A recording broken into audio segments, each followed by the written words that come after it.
Like my videos, subscribe to my channel and hit on the notification bell for more updates. अस्सलामुअलैकुम viewers, मैं welcome करती हूँ आपका अपने यूट्यूब चैनल ड्रेसिंग मेनिया पर। Last video में मैंने आपको इस ट्राउज़र की कटिंग बताई थी। आज मैं आपको इसकी स्टिचिंग बताती हूँ। फ्रंट के दो पल्ले और बैक के दो पल्लों को सेपरेट करने से पहले मैं थोड़े से मार्क्स इसके अंदर लगाऊंगी। इसके नॉचेज़ 3 जगहों पर जो कि आउटर सीम की तरफ आएंगे, पाइंचे की तरफ, घुटने और थाइस पर मैं निशान लगाऊंगी, क्योंकि जब मैं फ्रंट के पल्ले को बैक के पल्ले के साथ जोड़ूंगी तो उसमें कोई खिंचाव पैदा ना हो, एक तरह की जो हमने कटिंग की है वही इस पर रहे। अब चूँकि यहाँ पर बैक के पोर्शन थोड़े से चौड़े हैं तो अब मैं सेपरेटली इनके ऊपर नॉचेस लगाऊंगी, पाइंचे पर और घुटनों पर।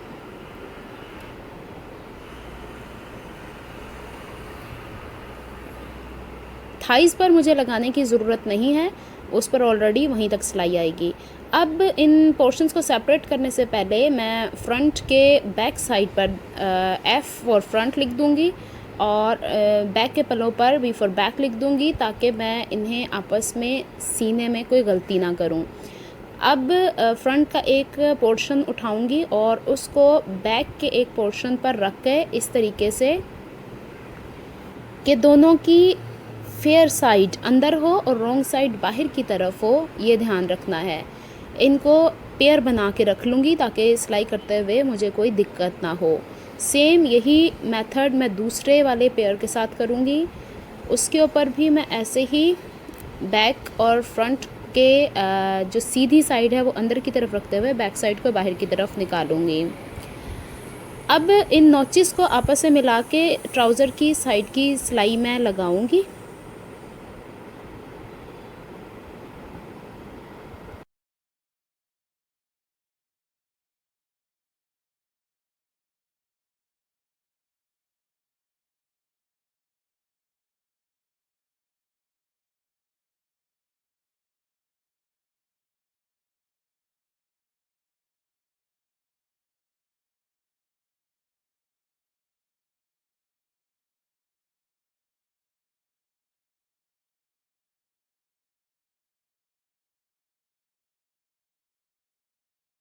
फ्रंट और बैक के पोर्शंस को दो जगह सेपरेटली स्टिच करने के बाद जो सिलाई थी उसको दाएं बाएं करके मैंने सिलाई इस्त्री के साथ बिठा दी है। और ये ट्राउज़र में थोड़ी सी नफासत होती है। बेहतर तो यही होता है कि ट्राउज़र की जब कटिंग हो तो उसको चारों तरफ से इंटरलॉक करवा लिया जाए। चूँकि मेरे पास ये सहूलत मौजूद नहीं, इसलिए मैंने इसको एज इट इज़ स्टिच कर लिया है। इस पाइंचे का जो ये बॉटम डिज़ाइन मैंने बनाया है, इसकी वीडियो मैं ऑलरेडी अपलोड कर चुकी हूँ। इसके बाद साइड की सिलाई लगाने के बाद 3 इंच का मार्जिन जो मैंने पाइंचा फोल्डिंग के लिए रखा था उसको ऊपर की तरफ फोल्ड कर लिया है। इसके बाद सेंटर सिलाई से सेंटर सिलाई मिलाने के बाद इसको 1/2 इंच मज़ीद ऊपर की तरफ मोड़ के इसकी रॉ साइड अंदर की तरफ कर दी है। चाहे तो आप यहाँ पे सिलाई लगाकर और पाइंचे को डायरेक्टली यहाँ से फोल्ड कर सकते हैं, लेकिन मुझे पर्सनली ऐसा पसंद नहीं है, क्योंकि 1-2 वॉश के बाद इसके धागे निकलना शुरू हो जाते हैं। तो मैं क्या करती हूँ, इसको यहाँ पर बैलेंस करने के बाद एक्स्ट्रा कपड़ा ट्रिम कर लेती हूँ। इसके बाद इसे दोबारा से अनफोल्ड करके, क्रीज के निशान तो ऑलरेडी इसके ऊपर मौजूद हैं, तो मैं इस ट्राउज़र की नॉचेस को आपस में मिला के, डिज़ाइन को आपस में मिलाकर आसन तक इसकी फिटिंग की सिलाई लगा देती हूँ, ताकि इसमें कोई मज़ीद झोल ना आए और थोड़ा सा भी इसमें खिंचाव पैदा ना हो। अब इसको सिलाई लगाने के बाद मैं आपको दिखाती हूँ।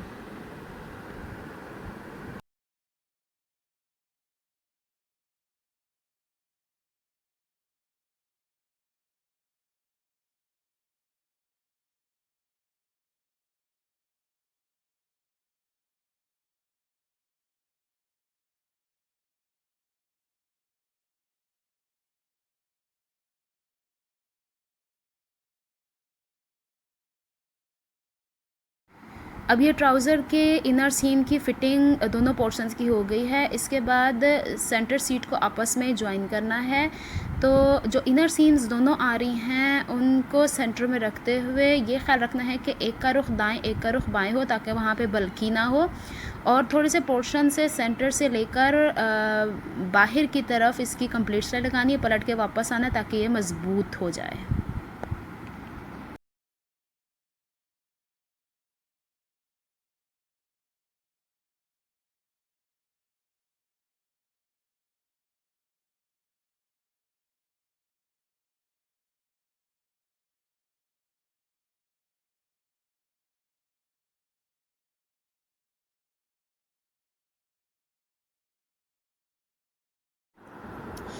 ट्राउज़र के आसन की सिलाई मैंने लगा दी है। इसके बाद इलास्टिक लगाने के लिए चूँकि मेरी वेस्ट 32 इंचज़ थी, उसमें से मैंने 6 इंचज़ माइनस किया, 28 इंचज़ आया और 1 इंच मैंने इसमें एक्स्ट्रा रखा है क्योंकि 29 रखा है, क्योंकि जब इसे मैं यूँ वेस्ट राउंड बनाऊंगी तो यहाँ पे हाफ़ इंच ओवरलैप हो जाएगा। इलास्टिक लेते हुए ध्यान रखा करें कि इलास्टिक थोड़ी चौड़ी हो और टाइट फिटिंग में ना लगाएं, वरना ये रैशेस क्रिएट करती है और प्रॉब्लम होती है। अब इलास्टिक लगाने के लिए पहले हाफ़ इंच दोनों तरफ से किनारों को ओवरलैप करेंगे और इसके थोड़ा सा पक्की सिलाई लगाएंगे, यानी इसके चारों तरफ पहले हमें बॉक्स बनाना होगा ताकि यह मज़बूत रहे और इसके धागे भी ना निकलें और ये प्रॉपर रहे। फिर इसमें क्रॉस के निशान लगा देंगे।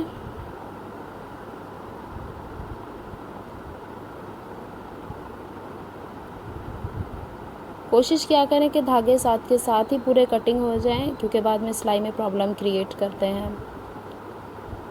ये इस तरीके का हमें बॉक्स बनाना पड़ेगा। ये बन गई है वेस्ट बैंड। अब ये इलास्टिक का जो बैंड बना है, इसको ट्राउज़र के ऊपर वाले हिस्से से यूँ अंदर की तरफ पास कर लेंगे ताकि ये स्ट्रेट रहे और सिलाई करना आसान हो। इसके बाद फ्रंट सेंटर से हम इसको थोड़ा सा फ़ोल्ड करके हाफ़ इंच के करीब, इलास्टिक जितना है उतना इसे फ़ोल्ड करके इसे थोड़ा सा मज़ीद बढ़ाएंगे। और ये ध्यान रखना है कि स्टिचिंग जो होगी वो कपड़े के ऊपर आए, इलास्टिक के ऊपर ना आए। और जब हम बैक के पोर्शन में जाएंगे, क्योंकि वो कपड़ा थोड़ा तिरछा कटा था, उसमें एक छोटी सी प्लीट आएगी। ये चीज़ ध्यान में रखने वाली है।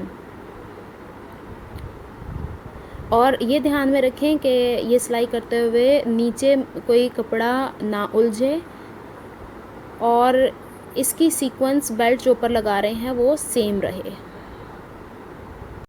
इसी तरीके से सिलाई को कंटिन्यू करेंगे। बस ये ध्यान रखना है कि इलास्टिक के ऊपर सिलाई ना आए। और चूँकि इलास्टिक का घेर कपड़े के घेर से कम है, तो इलास्टिक को हम सारी चुनटें पीछे की तरफ निकाल देंगे ताकि हमें सिलाई करना आसान हो।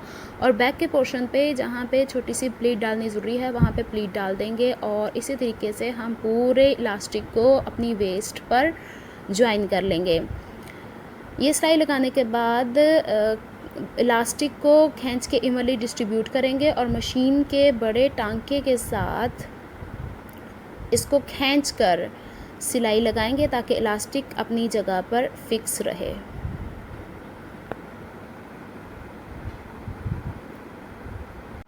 अब पाइंचे को फ़ोल्ड करने के लिए जो क्रीज़ ऑलरेडी हमने बिठाई थी, इसको ऊपर की तरफ फ़ोल्ड करके इनर सीम जो ट्राउज़र की होती है उसके ऊपर से तुरपाई शुरू करेंगे। और ये ध्यान रखना है कि इसमें कोई सिलवट ना पड़े और बाहर की तरफ जब आएंगे तो आउटर सीम फ़ोल्ड होकर आउटर सीम से मैच करनी चाहिए और इसके बाद इसे पक्का कर देना है।